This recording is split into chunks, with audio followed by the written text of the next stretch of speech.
It's a pleasure to have you join us on Money Matters on TV 360 Nigeria. I'm Okpeyemi Obushini. We start off with business news. The Nigerian government has retained the corporate income tax at a flat rate of 30% for all companies, excluding small businesses. The CIT framework is contained in the new provisions of the Nigerian Tax Act, which will take effect in January 2026. The new law also kept the tax rate for small companies, that's those with a gross turnover of 50 million naira or less per annum, with total fixed asset not exceeding 250 million naira at 0%. Now, under this law, businesses providing professional services are not classified as small companies. Still in the world of business, the Nigerian government has set a goal to generate over 2 million jobs across Nigeria through its Renewed Hope social housing program aimed at addressing the country's housing deficit and also creating economic opportunities for citizens. Now, this was reviewed by the Minister of Housing and Urban Development, Ahmed Dangiwa, during a working session with the House of Representatives Committee on Housing and Habitat at the National Assembly Complex in Abuja. Dangiwa explained that the Renewed Hope Social Housing Program is a flagship initiative designed to provide affordable homes for low-income earners, vulnerable groups, the unemployed and internally displaced persons. He noted that the housing initiative will generate over 2 million jobs, breaking it down as 25 persons per job, 27 jobs per location in 77,400 locations. We'll go on a break now and be back with company news.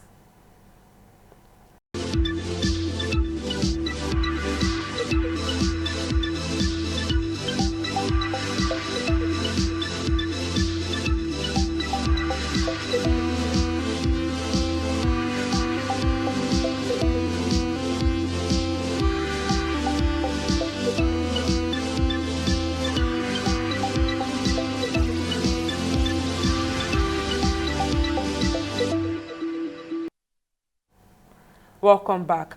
The National Identity Management Commission has raised alarm over a rising wave of fraud involving the illegal sale of Nigerians' data, warning that it will not take responsibility for any consequences faced by citizens who share their national identification number with unauthorized parties. The Commission's reaction follows the Economic and Financial Crimes Commission's disclosure that over 2,000 Nigerians have fallen victim to scammers who offer between 1,500 naira and 2,000 naira in exchange for their data, which is then resold to fintech companies for as much as 5,000 naira. The NIMC's head of corporate communications, Kayode Adegoke, issued a statement in Abuja describing the trend as a serious security concern with grave consequences for the NIN holders. The agency also cautioned service providers to verify all NINs presented before granting access to any services, saying such verification is key to protecting users' identities. We'll go on a short break now, but when Money Matters return, we'll be discussing the Central Bank of Nigeria confirming that 8 Nigerian banks have met the minimum regulatory requirement under the current forbearance regime. I'll bring you more details after this break.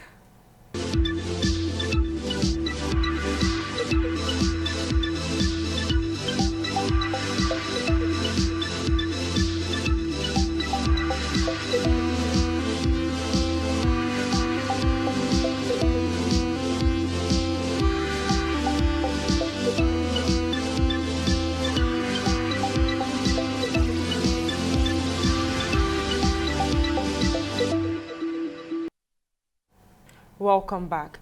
Now, the Central Bank of Nigeria has confirmed that 8 Nigerian banks have met the minimum regulatory requirement under the current forbearance regime. This was disclosed by the CBN Governor Olayemi Cardoso during the Monetary Policy Committee briefing held on Monday, July 22nd, 2025. Now, speaking further, Cardoso explained that the forbearance measures introduced by the Apex Bank are temporary and aligned with global standards under Basel II. He emphasized that such steps are neither new nor unique to Nigeria, as they are designed to help banks create buffers during transitional periods. The MPC noted that 8 banks have fully met the recapitalization requirements, while others are making progress towards meeting the deadline. Now, this remarks of the CBN governor comes as the CBN held the monetary policy rate steady at 27.5% for the third consecutive time during the same MPC meeting. In June 2025 from 22.97% in May, primarily driven by the moderation in energy prices, especially cooking gas, wood, charcoal, and diesel. Food inflation year on year, however, rose to 21.97% in June 2025 from 21.14% in May, attributed mainly to the increase in the cost of processed food. Core inflation, that is, all items less farm produce and energy, also increased to 22.76% in June 2025 from 22.28% in May. Now, let's take a look at the implication of this in the banking sector. Economist Mukhtar Mohammed now joins me on the program. Thank you for joining me on the program, Mr. Mohammed. Now, given the CBN's confirmation that 8 banks have met capital requirements under the forbearance regime, how exactly do you think we should interpret this in terms of the sector's underlying health? And do you also think that banks are genuinely strong or they are just being propped up temporarily? I don't think forbearance, like the CBN governor said, is a global best practice, and forbearance also happen when you have issues that have to do with sudden economic shock. And so to guide against collapse of your financial institution, then you come up with forbearance issues. Sometimes forbearance is mostly the CBN intervening, or the central banks or the banking regulator intervening in the financial sector to make sure that the impact of whatever shock is not felt so much that will affect the financial health of not just the banks, also the customers, which in turn are the citizens. That's what forbearance is all about. And in our own case, forbearance was as a result of COVID-19, and it was done globally. There was soft landing, there was issues that were waived for businesses, for financial sector, just to make sure that they're in profit, because at that time, a lot of business was shut down. They were not able to pay up their loans, and also to guide against the financial sector collapsing. Major central banks all over the world came up with this forbearance issue. So forbearance on itself, I think, is a global best practice. It's done globally. It's not a yardstick to determine whether a bank is solid or not. So that is one we need to know that.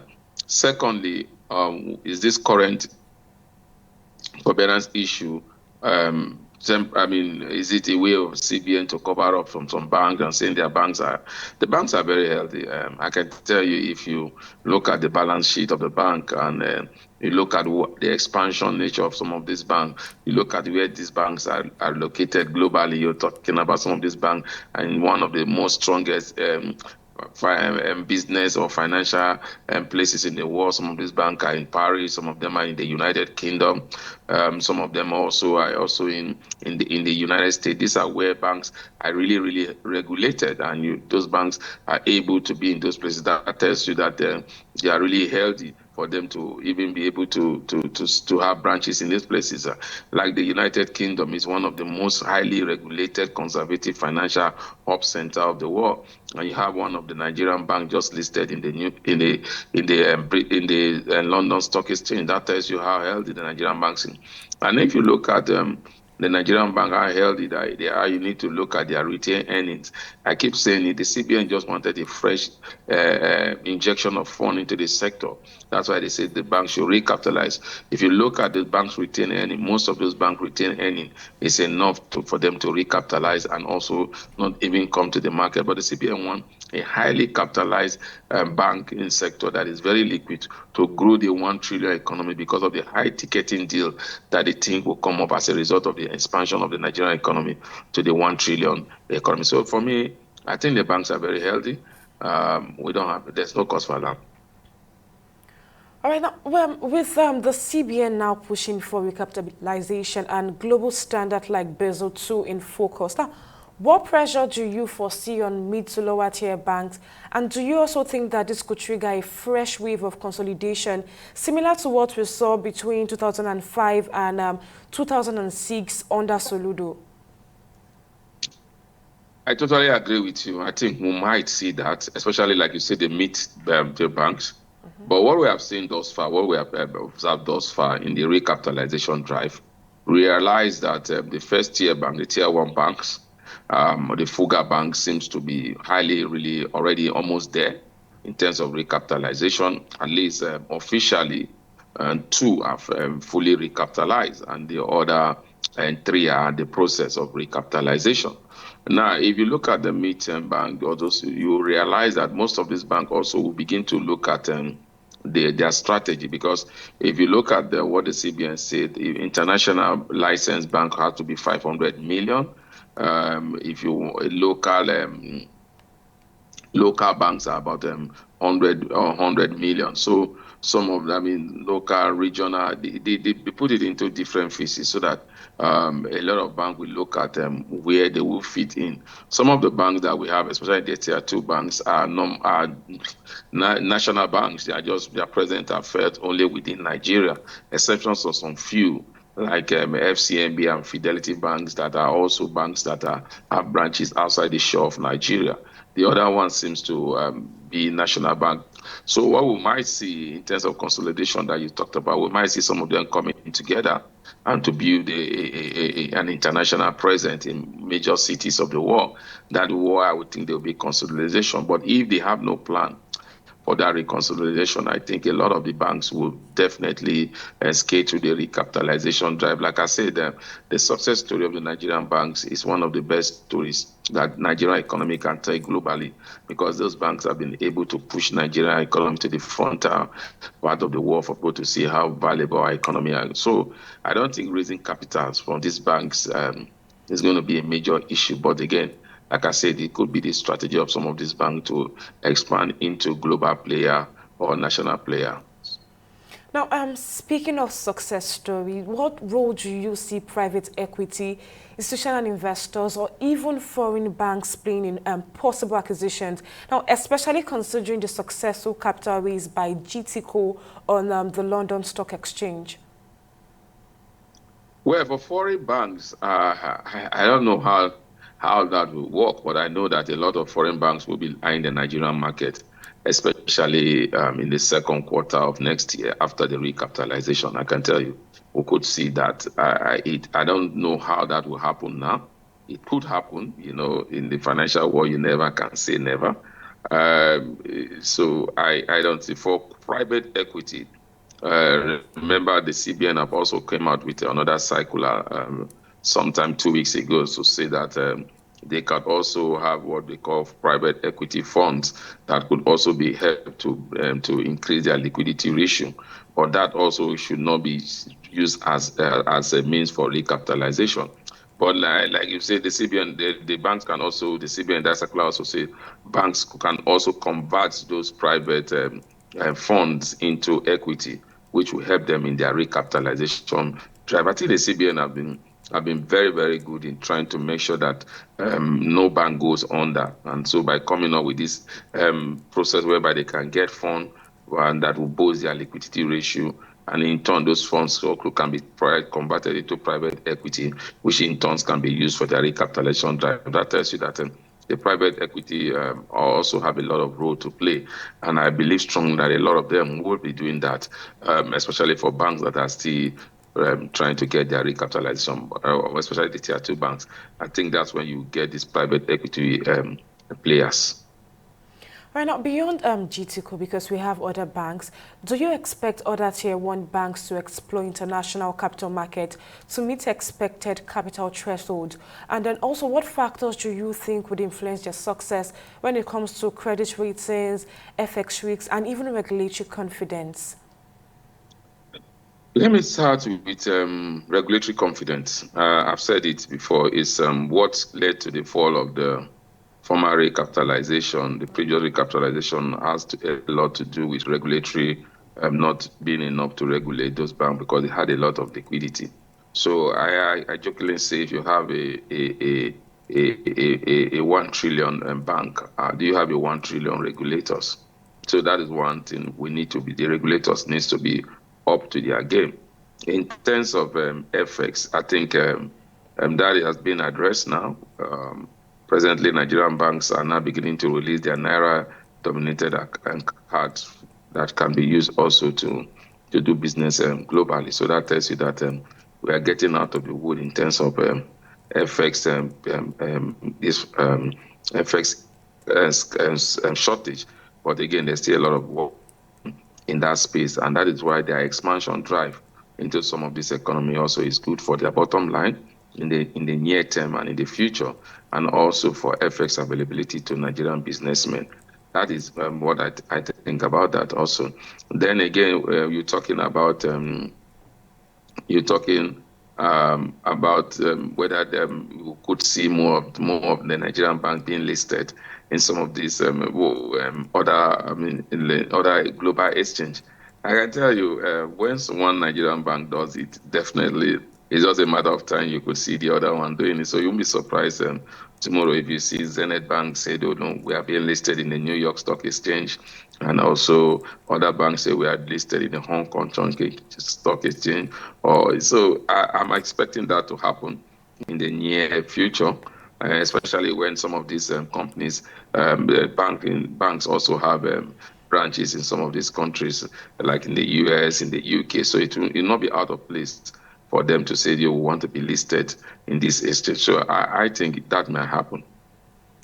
Right now, let's talk about the challenges that the possible challenges that this might pose. Now, what segment of the banking sector do you think are most vulnerable to being acquired or phased out if capital requirements are raised without further forbearance? And then also, do you think there are specific banks or categories we should watch out for?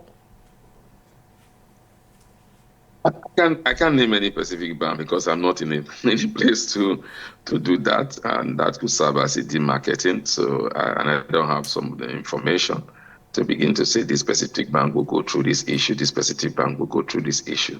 I don't think so. So I for one thinks that most of these banks will definitely be able to scale through. But again, like you talk about what are the challenges, I think risk management is key because I'm a student of history. I like going back to the history and history to learn more about the banking sector, because what led to the collapse of the forced recapitalization that led to the ending of some of those big banks that we thought would never go down after the recapitalization during the Soludo issue was lack of risk management. And because you have a lot of liquidity and then they needed to expand to various places doing various high risk business, I think one area the banks need to be proactive in and build capacity will be in the area of risk management, because with this liquidity come the anxiety to want to expand to grow profit for your shareholders after collecting after their funds have been collected and invested in your bank. So you are looking at ways for them to grow, and so that you can reward your shareholders. And sometimes with these banks, you normally go into high risky investments. So I think that's what we need to watch. That's one for me. That's the greatest thing. The regulators and also the banking, the bank management should also look at and expand their capacity in risk management. Right now, given the current microeconomic environment we have in the country, most especially IMPL that is above inflation rate, tight CRR, even FX instability, what challenges do you foresee for banks trying to recapitalize while still maintaining profitability and credit growth?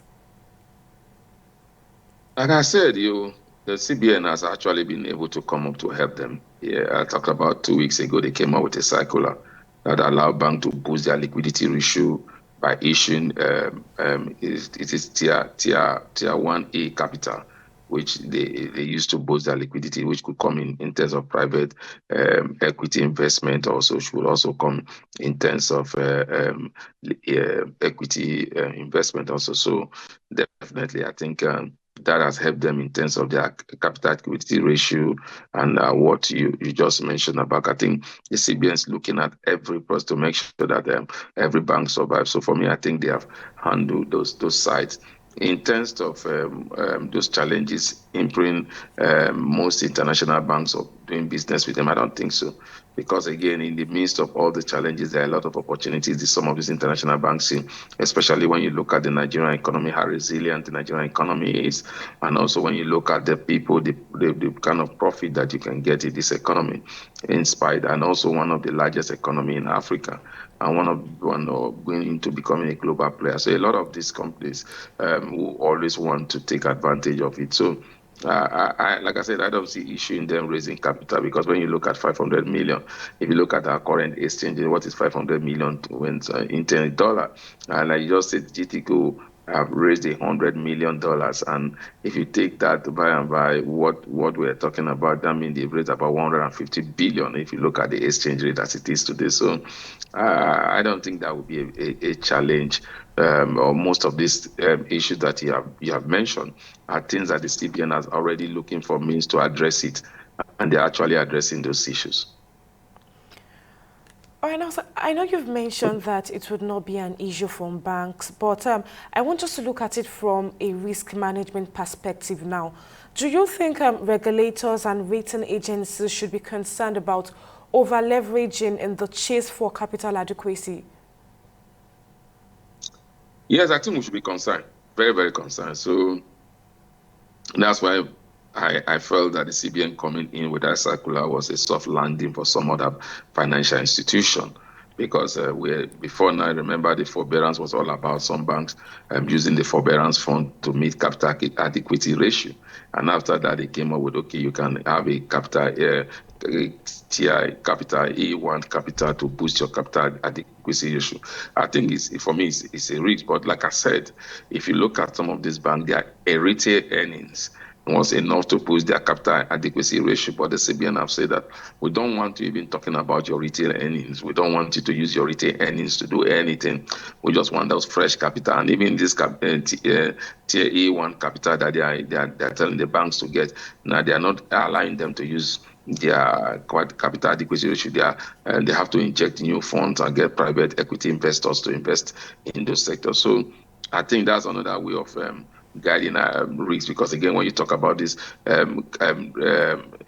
company, I mean, these funds, they will also be investigated. Those that are behind it will be people that the CBN really need to look at and be able to say, okay, we agree to it, because again, it could be a major challenge. If it becomes a major challenge, it could also lead to takeover of the bank, and by converting those tier A1 capital into equity, and which the CBN doesn't want to guide again. And that's why the CBN said we can only use those funds for capital equity ratio. You cannot use it for recapitalization.